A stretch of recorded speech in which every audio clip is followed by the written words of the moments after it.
Welcome to TruckWeight. I'm going to demonstrate the use of the handheld. The handheld will come in a case like this, providing you order the case, and we recommend you do so because it provides protection from the scratching of the screen.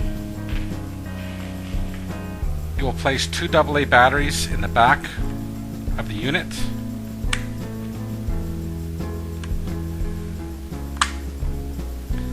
To turn the unit on, you hold down any one of these buttons and the unit will turn off by itself in half an hour. When the unit is on, you'll notice a picture of a truck, time in the top left hand corner. Stars will appear in the top right hand corner of the screen. Once the sensor numbers are inserted into the handheld and the handheld is receiving the signal from the sensor, then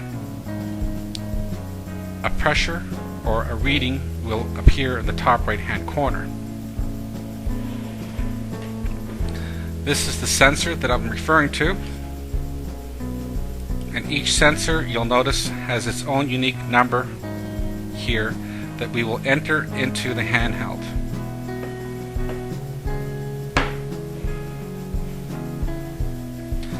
The first thing we do when we're setting up the handheld is we select a rig. To select a rig, we hold the center and left button down for 5 seconds. You'll see the arrows appear, the screen changes, and now we can select a rig by scrolling using the up and down arrows. You'll see as I scroll, the rigs change. Down in the opposite direction, you'll see that there are approximately 24 different types of rigs to choose from.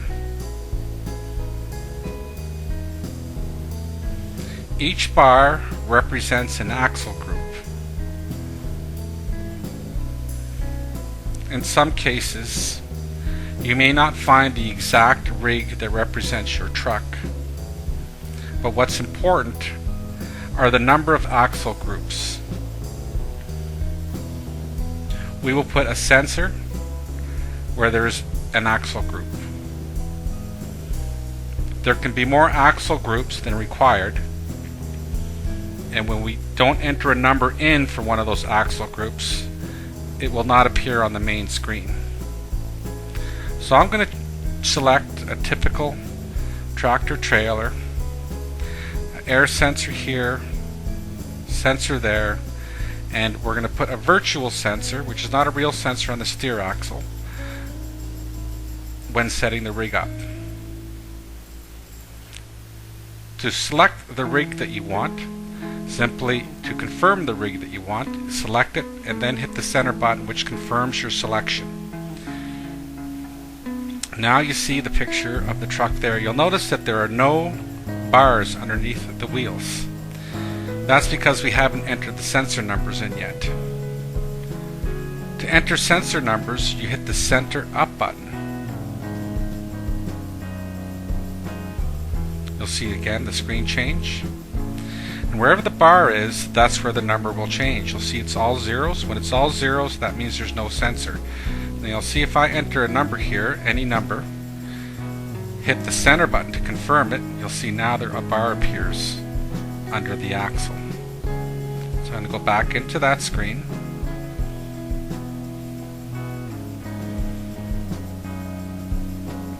And I'm going to change the number to the number that appears on this sensor, 22219. So by using the up and down arrows, you'll see the numbers change. Now how this works, the longer you hold it down, the faster the numbers climb. You see I went way past it, I'm at 33,000.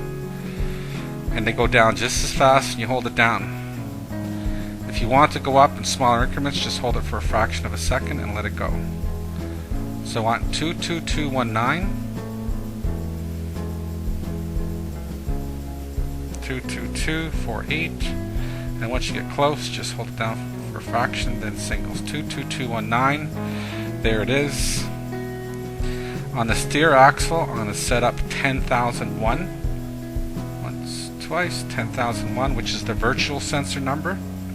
And what the virtual sensor does is it will calculate your steer weight directly proportional to your drives as soon as it sees the 10,001 number, because we're not actually putting a sensor on the front.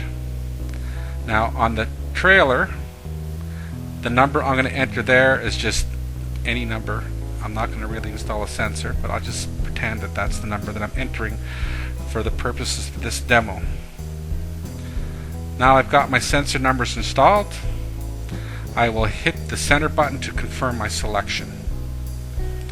Now the bar appears on the trailer, and you'll notice there's all stars there because there's actually no sensor transmitting. But when I move to the drives, you'll see that it's reading 0.3 psi and 82.2 degrees Fahrenheit.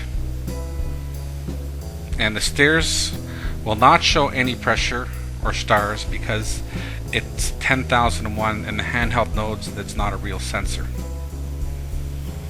So now we have our sensors entered, and I'll review the process for that. Center left to select a rig.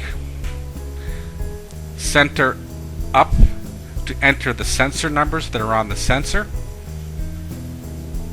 And now we're going to enter calibration information, and that is center down. Now we're going to enter calibration information. To enter calibration information, you would go to the scale and you'll record the pressure reading from the top right hand screen here. You'll record the temperature, the pressure reading off of each sensor. With strain gauges, you'll get the strain gauge reading. With air sensors, you'll get the pressure reading. You'll get these readings from each sensor, empty and loaded.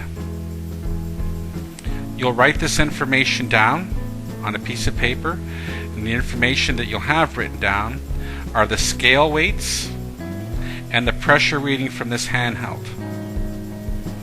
Once you have that, you're now ready to enter the information in. You'd put the bar on the axle group that you wanted to do first. Here we're going to put it on the drives. We hit the center down button,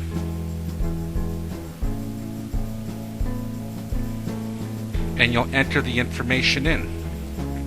You'll notice that there's a picture of a loaded truck here, and on the very bottom line a picture of an empty truck. Wherever this black box appears is where you can change the numbers by using the up and down arrows. To position the black box, you use the left-right arrows. So to move the box to the empty weight here, you'd hit the right button and it moves across. To move it to the pressure, you move it back, and each time you move it, it moves one position. Right, hit it again, down, hit it again, there you go. And wherever it appears, that's where we change the number. The very top line is just the sensor number that we're editing. We're not editing the number, we're editing the calibration information for that sensor number. And the reading here, the 0.3, is the reading of the sensor at that time. It's not important for the calibration information that we're inputting in these 4 positions. It just shows you whatever the reading is in real time. If we're away from the truck, this second line will appear all stars. So again, positioning the black box using the left-right arrows, changing the numbers using the up and down arrows. Once you've entered the calibration information in, you hit the center button to confirm what you've entered. You can enter the empty first, the high first, or the empty and high at the same time. Once it's entered, you hit it in. If you have to go back into the same screen again and change something or re-enter it, center down button, and you're back in. Center button to get out. So again, just to review the keystrokes: center left to select a rig, center up to enter sensor numbers, center down to enter calibration information. So now if I wanted to enter the calibration information for the trailer, I move the bar to the trailer, hit the center down button, and now I'm into the trailer.